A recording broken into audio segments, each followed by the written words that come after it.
Hello everyone, in this video we are going to look at the unrealized holding gain and losses for trading securities, because trading securities are reported on the balance sheet at the fair value.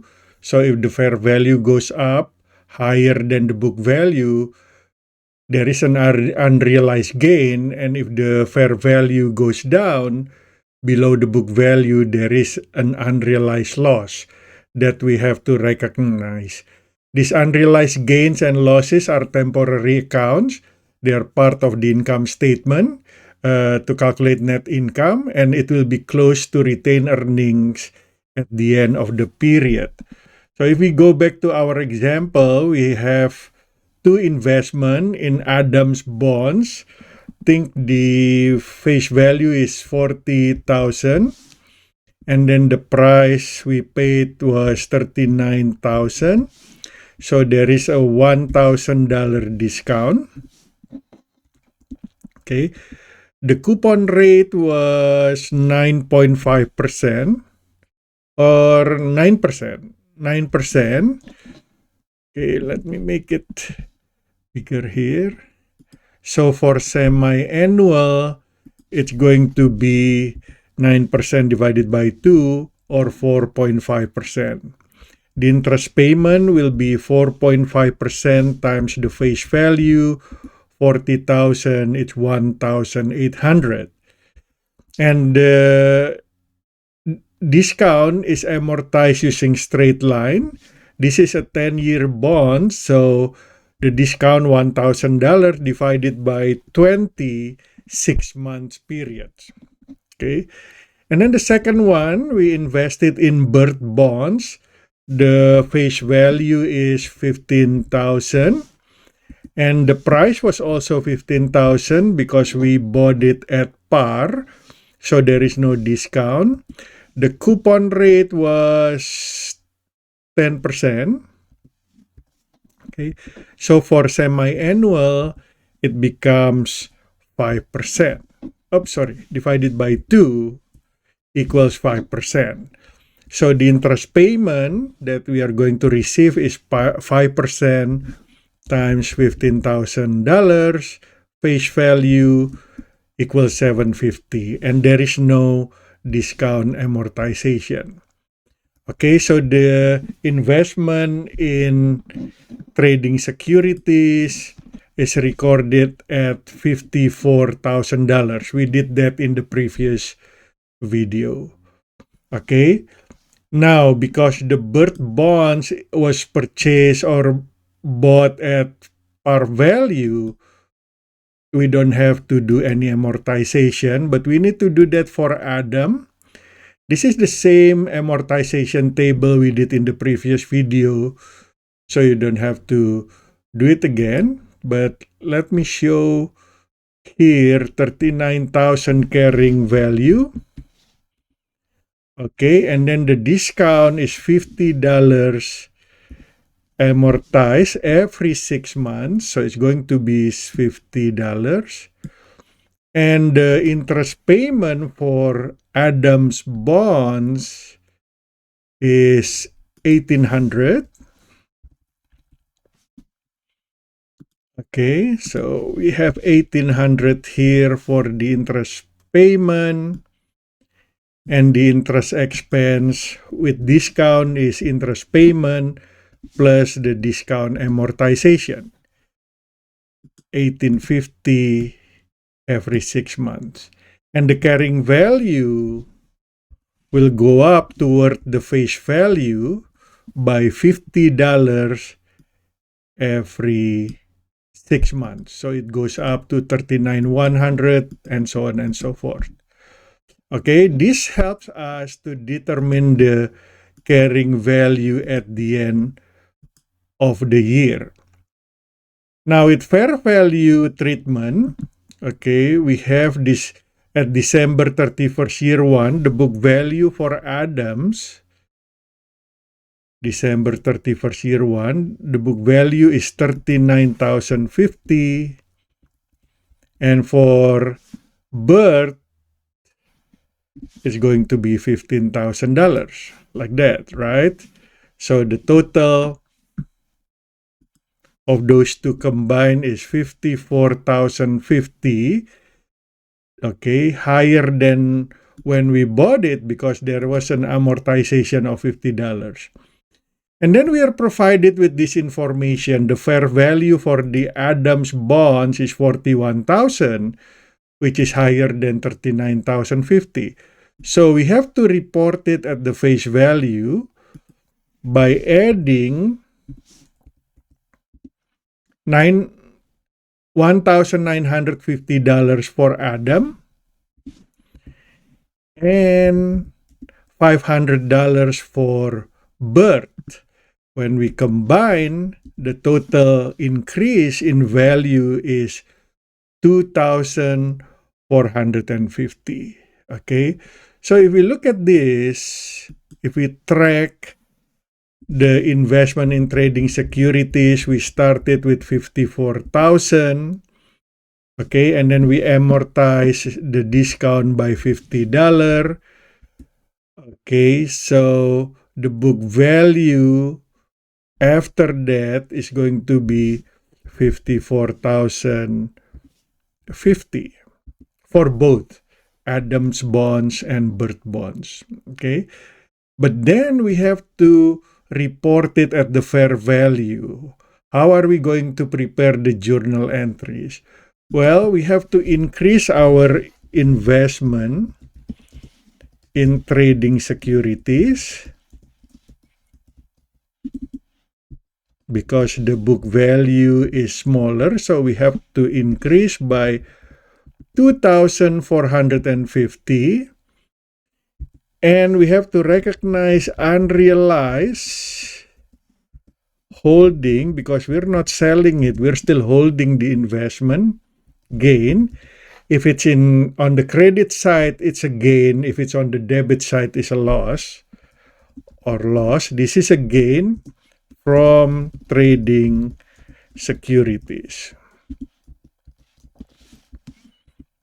Okay, $2,450. So this unrealized holding gain and or loss from trading securities is part of the net income. This is only a temporary account. At the end of the period, it will be close to retained earnings. Okay, so we will add our investment by $2,450. So we are going to report it at the face value, $56,500, as reported at the end of December year 1. Okay, $56,500. Okay, and then July 1st, year 2, we are going to receive the interest. Okay, that's the interest payment from Adam. That's the interest payment from Bert. Let's see here. Oh, this is just for Adam. So we are going to receive cash. Okay. The cash, this is July 1st, year 2. Okay, so the cash is $1,800.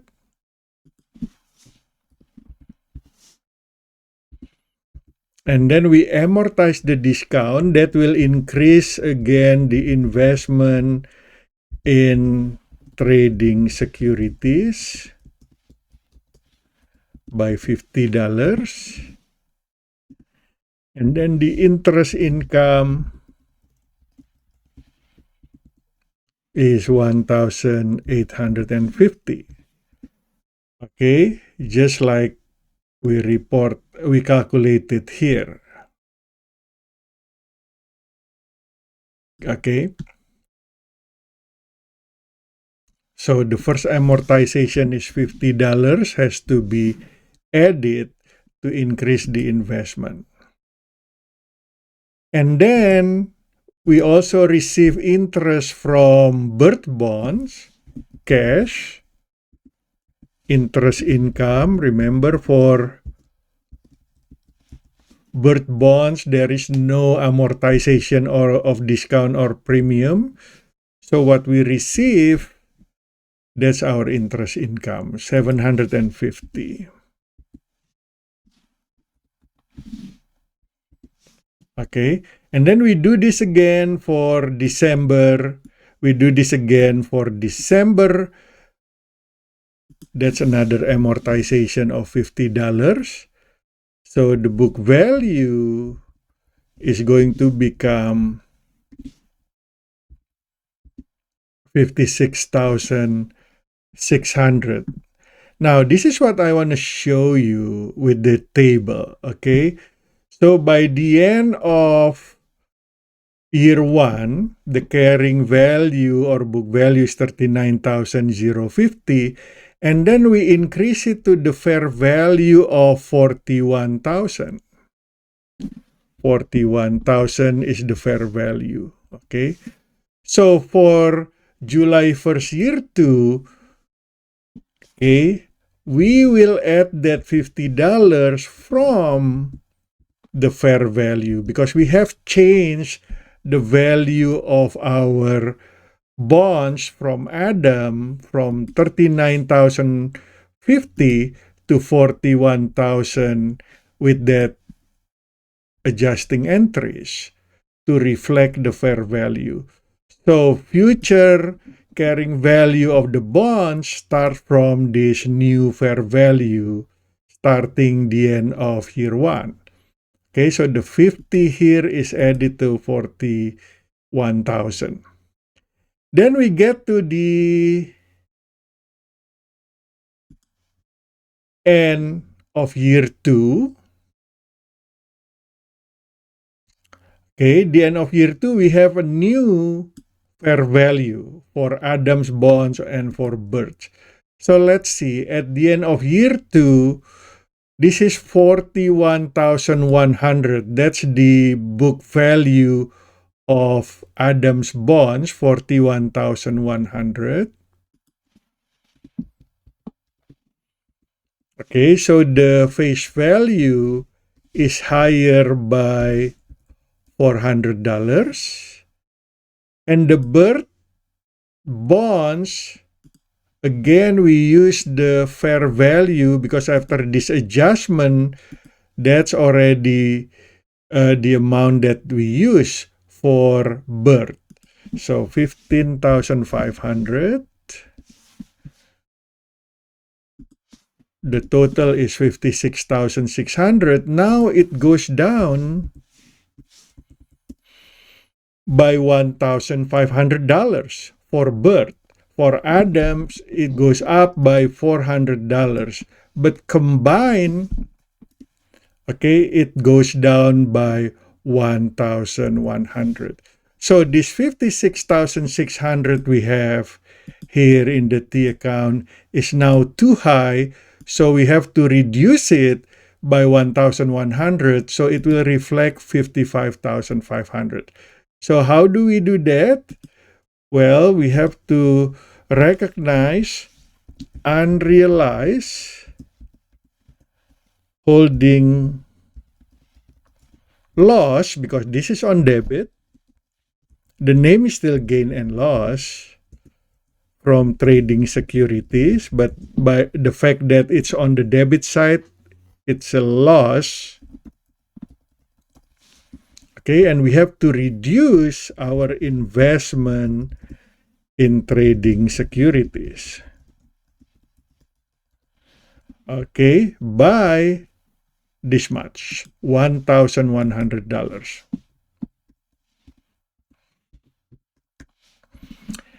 Okay, now after that adjustment, so we have to put 1,100 on the opposite side to reduce it. So our face value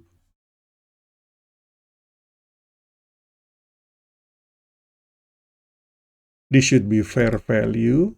Let me fix that. Okay, this should be fair value. So the fair value, oops, of the investment is now 55,500 as suggested here. Okay, so now we're reporting it at the right amount on the balance sheet. Okay, so again here we have to make an adjustment. It's no longer 41,100 for the Adams. It's now 41,500. So future amortization will be based on that one. Okay. So that's how we adjust our investment in trading securities to reflect the fair value at the end of the accounting period. So we will compare the fair value with the book value. If the fair value is higher, we recognize a holding gain, unrealized holding gain. If the fair value is lower, like this one, we recognize unrealized holding loss. And that's a temporary account that we close to retained earnings at the end of the accounting period, and it's reported as part of net income. Thank you for watching.